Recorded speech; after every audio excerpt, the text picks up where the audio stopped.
teman-teman semuanya, bagaimana kabarmu hari ini? Semoga sehat dan selalu bahagia ya. Jangan lupa untuk selalu bergerak agar badan kita selalu sehat. Sebelumnya kita berdoa dahulu agar aktivitas belajar hari ini berguna bagi kita.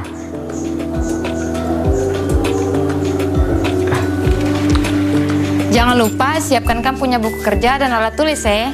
Sebelumnya saya mau tanya nih, adakah gerobak atau kendaraan lain yang ditarik hewan di sekitar kamu punya rumah atau kota kamu tempat tinggal? Dan apakah nama kendaraan tersebut di kampung daerah? Dan kamu pernah menaikinya atau tidak? Kalau di sapu daerah ada, dia bernama delman. Kalau kamu bagaimana? Tetap di sini ya teman-teman. Mari kita mulai petualangan kita hari ini. Semangat ya teman-teman. Semangat.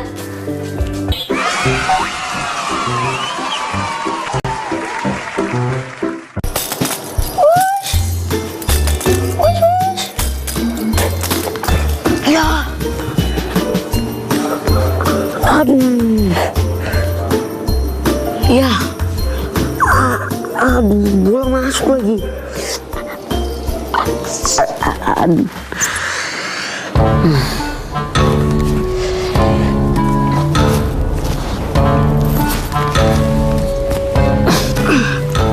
Kakak, tolong saya dulu. Kakak, bantu saya.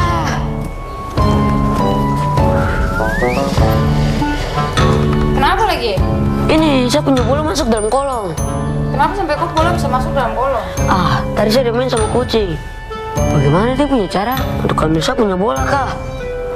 Udah gampang, nanti kok tarik sofa, kakak yang dorong.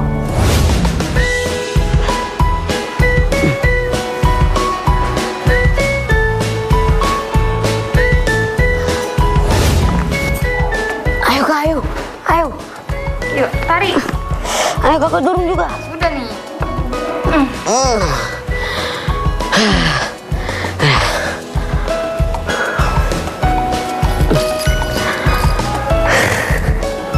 Asik. Terima kasih ya, Kak. Sudah bantu saya ambil saya punya bola. Iya, terapa-apa. Nanti besok-besok kalau ada susah minta bantu kakak saja. Oke. Eits, ini bukan tontonan biasa ya adik-adik. Hehe. Yang tadi kan baru lihat tuh, itu adalah gaya. Gaya adalah tarikan atau dorongan yang membuat sesuatu bergerak menjauh atau mendekati titik acuan. Sementara itu, gerak adalah perpindahan yang disebabkan oleh gaya. Gaya diperlukan agar sesuatu dapat berpindah atau bergerak. Seperti contoh tadi, tong mendorong dan tong menarik sofa. Dorong atau mendorong adalah gaya yang menggerakkan sesuatu hingga dia menjauh. Sedangkan tarik atau menarik adalah gaya yang menggerakkan sesuatu hingga dia mendekat. Untuk kepentingan yang lebih luas, gaya diperlukan agar kita dapat bergerak ke tempat lain. Tempat tersebut bisa jadi tidak dapat ditempuh hanya dengan berjalan kaki, sehingga diperlukan alat bantu berupa kendaraan atau alat transportasi.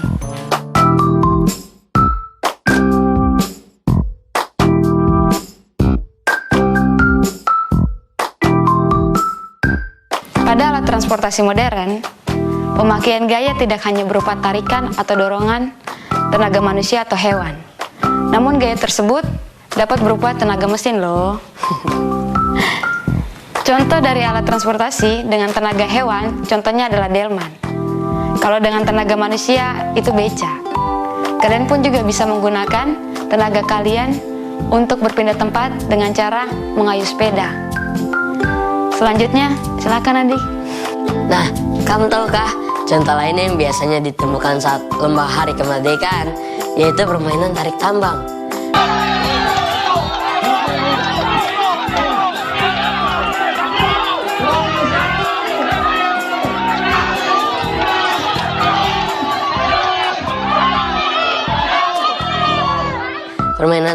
berkembang dilakukan dengan cara saling tarik-menarik. Dari setiap regu harus bertahan agar tidak tertarik dan bergerak ke arah lawan. Regu yang akhirnya tertarik dan bergerak ke arah lawan dinyatakan kalah. Apakah kamu pernah melakukan permainan ini, baik di rumah maupun di sekolah? Jika kamu sudah memahami cerita tadi, jawablah pertanyaan-pertanyaan berikut ini ya. Yang pertama, jelaskan aktivitas dorong-mendorong yang disebutkan dalam adegan sebelumnya dan berikan contohnya.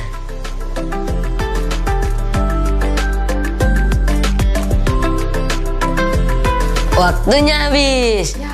Jawabannya, mendorong atau dorong adalah gaya yang menggerakkan suatu hingga ia menjauhi dari titik acuan.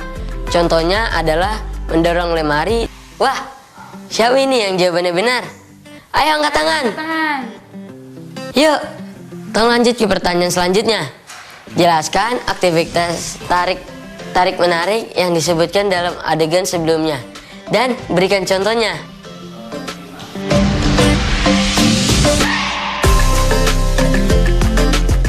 Waktunya selesai. Jawabannya adalah tarik atau menarik adalah gaya yang menggerakkan suatu hingga ia mendekat.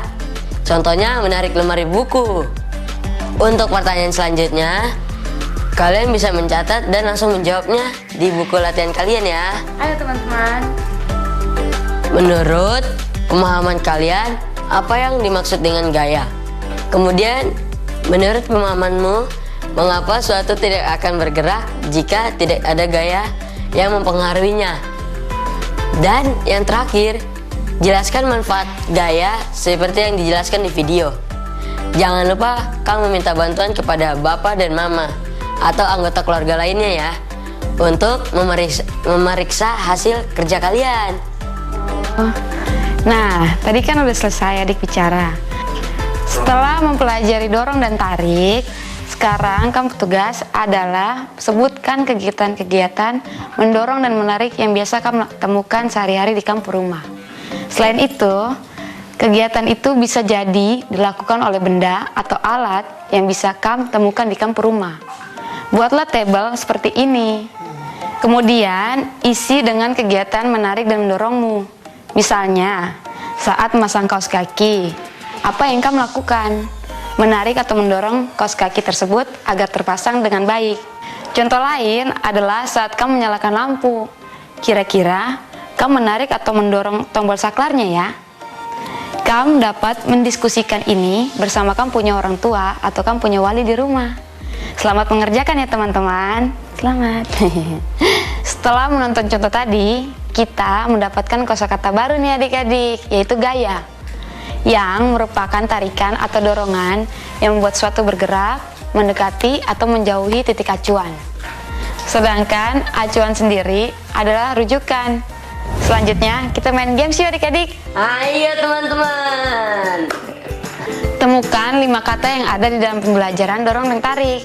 Pada persegi-persegi ini, kata-kata tersebut bisa dibaca dari kanan ke kiri secara mendatar atau menurun, bahkan menyilang. Catatlah jawabannya di buku latihan kalian ya.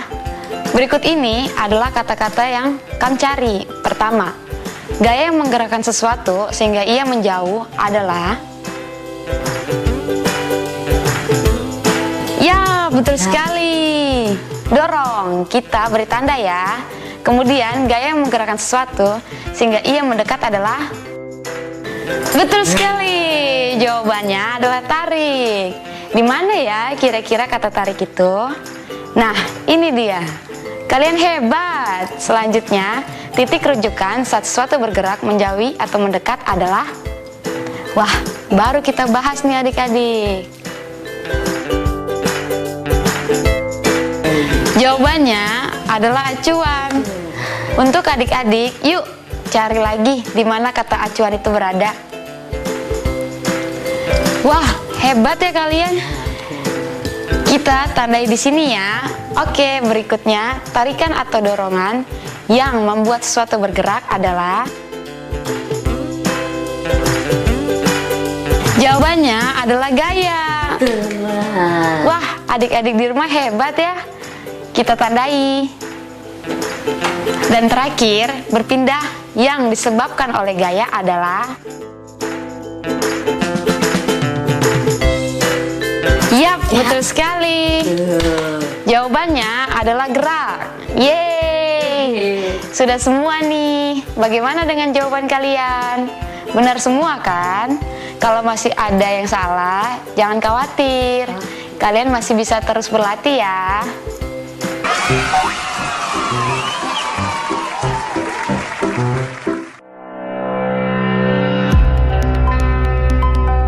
Keindahan alam yang memukau, petualangan penuh makna, keunikan budaya sungguh mempesona.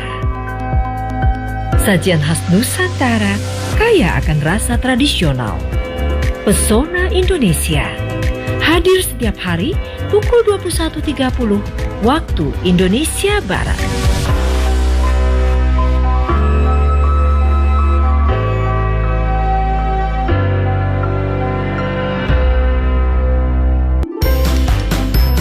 Berkreasi, berpetualang menjelajahi Nusantara, mengenal alam, mencintai seni dan budaya. Di sini, anak-anak Indonesia berbagi pengalaman yang menginspirasi. Anak Indonesia setiap Sabtu dan Minggu pukul 7 waktu Indonesia Barat.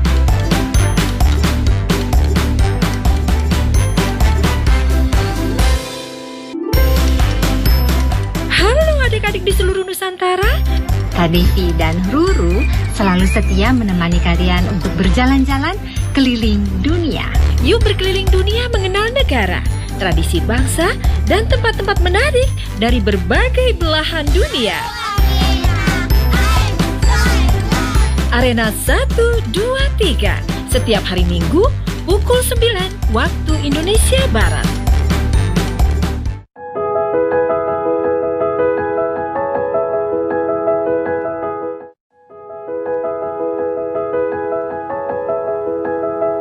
Pada masa pandemi ini saya kira salah satu upaya untuk memerangi dan menanggulangi pandemi adalah vaksin. Jadi saya kira program vaksin ini adalah menjadi harapan besar bagi kita semua, bukan hanya bagi petugas kesehatan. Jadi vaksin ini juga kita selain melindungi diri sendiri, juga melindungi keluarga dan masyarakat. Ini yang penting.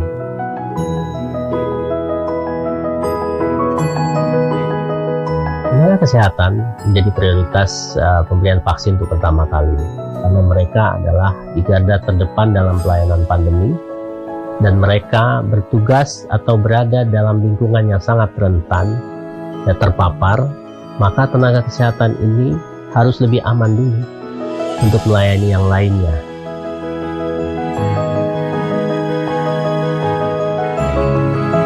Kami PPNI sangat mendukung program vaksin oleh pemerintah ini, karena saya kira sebagai tenaga kesehatan kita belajar ilmu kesehatan ya. Semester pertama itu adalah bagaimana konsep masuknya penyakit. Itu yang harus kita pahami sebagai tenaga kesehatan, sehingga tidak perlu ada keraguan lagi tentang vaksin ini. Vaksin ini bagi kita tenaga kesehatan bukan cuma untuk melindungi diri kita ya, tetapi pada saat kita melakukan pelayanan juga melindungi pasien kita, dan juga pada saat kita pulang ke rumah melindungi keluarga kita, dan di lingkungan kita melindungi masyarakat sekitarnya.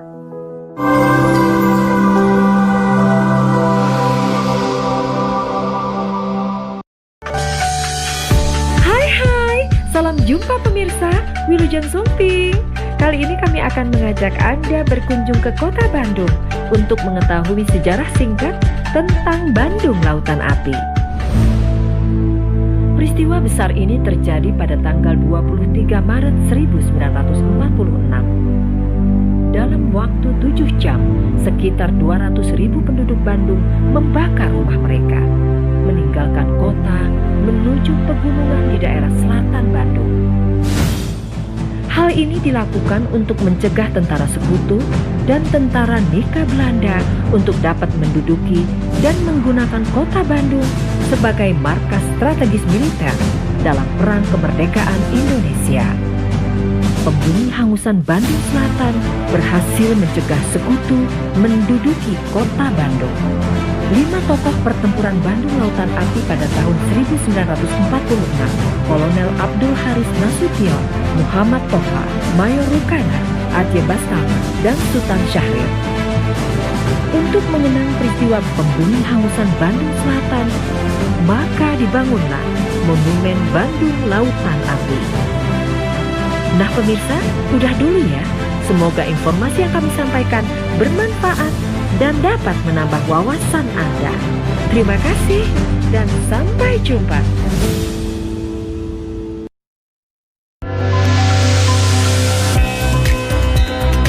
Perjuangan anak bangsa dalam mewujudkan asa dan cita-cita untuk membangun negeri. Inspirasi Indonesia setiap hari pukul 11.30 waktu Indonesia Barat.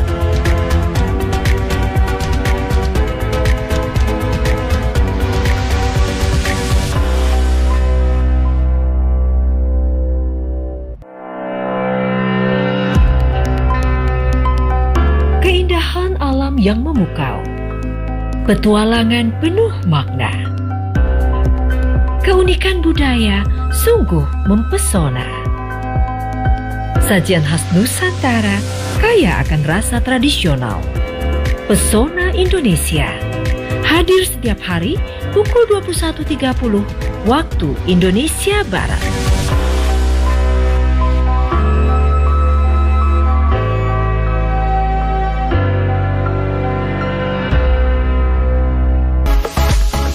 Edukatif, informatif, membahas seputar kesehatan, gaya hidup dan psikologi, bersama pakar dan bintang tamu kompeten.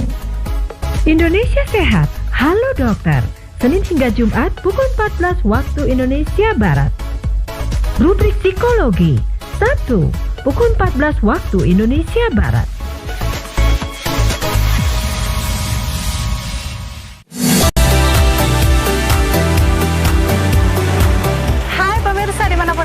Saya Koreta Luis menjumpai Anda di acara Puspita. Obrolan santai, informatif, dan edukatif tentang sosok perempuan hebat.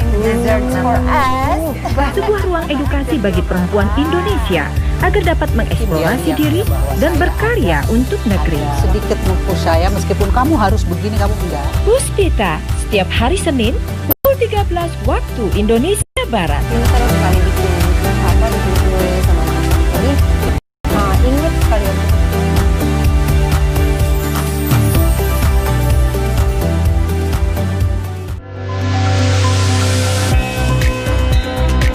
Perjuangan anak bangsa dalam mewujudkan asa dan cita-cita untuk membangun negeri.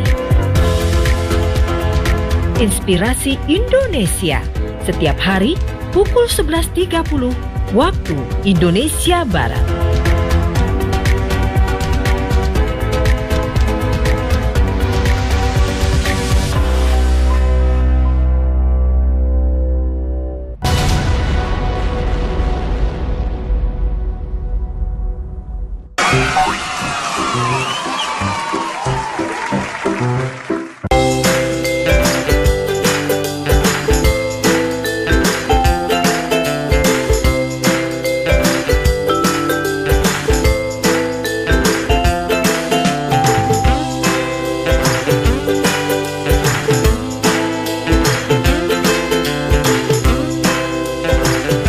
Teman-teman, kan bisa beristirahat dulu sambil berlari-lari kecil di tempat.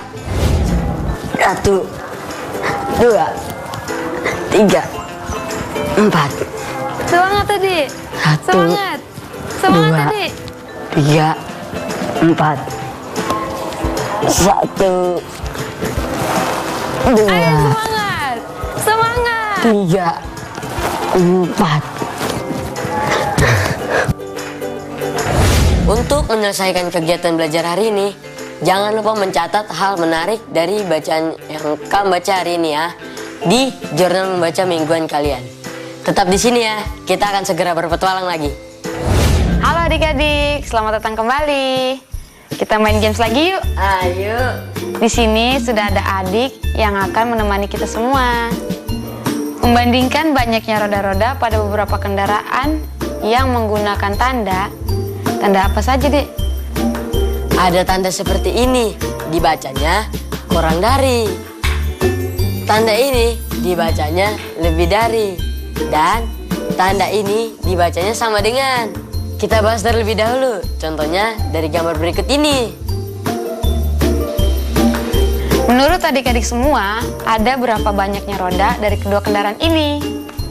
2, Kak. Jadi jawabannya sama dengan. Oke, selanjutnya ya. Bagaimana dengan gambar ini? Motor mempunyai 2 roda, sedangkan bajai mempunyai 3 roda. Maka jawabannya adalah banyaknya roda motor kurang dari roda bajai, Kak. Nah, betul sekali. Perlu diketahui juga bahwa kaki dari delman atau gerobak yang ditarik oleh hewan sebagai alat transportasi tidak dihitung sebagai roda ya adik-adik. Untuk selanjutnya, kalian bisa mencatat jawabannya di buku latihan kalian ya. Perhatikan gambar-gambar selanjutnya.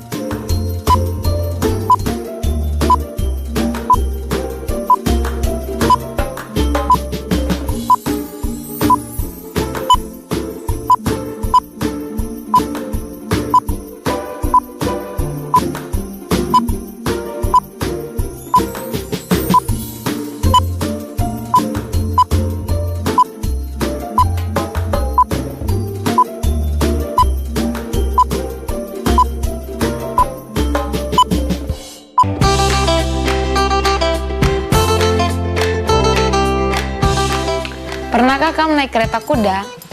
Kereta kuda merupakan salah satu contoh alat transportasi yang menggunakan tenaga kuda untuk bergerak. Di beberapa daerah, kereta kuda disebut dengan istilah yang berbeda-beda, seperti andong, delman, atau dokar. Banyaknya roda pun bervariasi, ada yang 2 dan juga yang 4. Rata-rata, kereta kuda mampu menempuh jarak 6,2 km dalam waktu 30 menit dan mampu menempuh jarak maksimal 50 km dalam 1 hari. Jika menggunakan pembulatan ke bawah, maka jarak yang ditempuh kereta dalam waktu 30 menit akan sama dengan 6 km. Jika satu angka di belakang koma kurang dari 5, maka angka tersebut dihilangkan, sehingga 6,2 menjadi 6. Tapi jika menggunakan pembulatan ke atas, maka dalam waktu 30 menit kereta kuda mampu menempuh jarak 7 km. Dari pembulatan itu dapat dilihat bahwa jika menggunakan pembulatan terbaik, maka dalam waktu 30 menit kereta kuda mampu menempuh jarak 6 km karena posisi 6,2 lebih mendekati 6 daripada 7 atau angka di belakang koma, yaitu 2 lebih kecil dari 5. Apakah kamu setuju? Setuju. Pembulatan satuan ke bawah, ke satuan terdekat dilakukan dengan cara menghilangkan angka di belakang koma. Pembulatan ke atas ke satuan terdekat dengan cara menghilangkan angka di belakang koma dan menambahkan bilangan 1 pada angka satuannya. Contohnya 6 ditambah 1 sama dengan 7. Pembulatan terbaik ke satuan terdekat dilakukan dengan memperhatikan satu angka yang terletak di belakang koma. Jika angka lebih besar dari atau sama dengan 5, seperti 5, 6, 7, 8, dan 9, maka pembulatan dilakukan ke atas. Jika angkanya lebih kecil dari 5, seperti 4, 3, 2, dan 1, maka pembulatan dilakukan ke bawah. Contohnya, Bu Lasmini adalah seorang guru sekolah dasar. Setiap hari beliau pergi ke sekolah dengan menggunakan delman, karena jarak sekolah tidak terlalu jauh dari rumahnya. Jika untuk sampai ke sekolah, Bu Lasmini membutuhkan waktu 8,9 menit. Berapakah pembulatan ke bawah, pembulatan ke atas, dan pembulatan terbaik ke satuan terdekat untuk waktu yang dibutuhkan? Kita ulas jawabannya bersama-sama ya. Iya. Pembulatan ke bawah ke satuan terdekatnya sudah tentu 8 menit. Karena angka di belakang koma yaitu 9, dihilangkan dari koma. Selanjutnya, pembulatan ke atas ke satuan terdekatnya menjadi 9 menit. Karena angka di belakang koma yaitu 9 lebih besar dari 5. Dan yang terakhir, pembulatan terbaik adalah 9 menit. Karena 8,9 mendekati angka 9. Adik-adik di rumah bagaimana? Apakah kalian sudah mengerti tentang pembulatan bilangan kesatuan terdekat? Adik bagaimana? Saya sudah mengerti, Kak.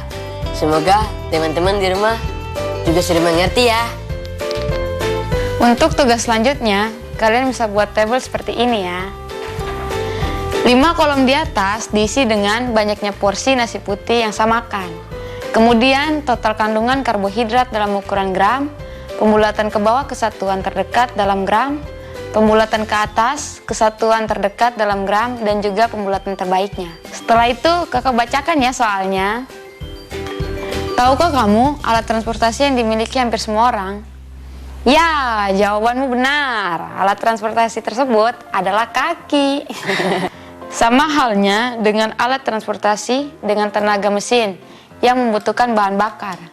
Manusia pun juga butuh bahan bakar untuk berjalan, yaitu energi yang berasal dari makanan. Salah satu contoh makanan yang memberikan energi cukup besar adalah nasi putih. Satu porsi nasi putih mengandung 53,2 gram karbohidrat.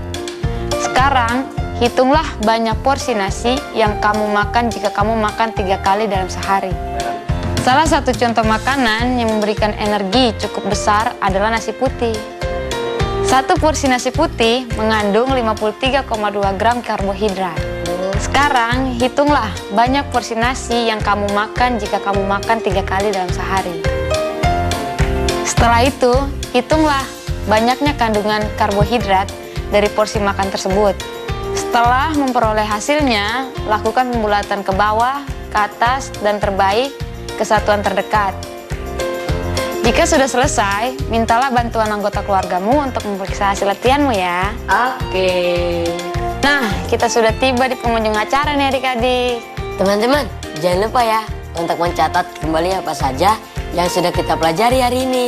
Hari ini kita sudah mendapat pelajaran tentang dorong dan tarik, perbandingan banyaknya roda, dan juga pembulatan ke satuan terdekat.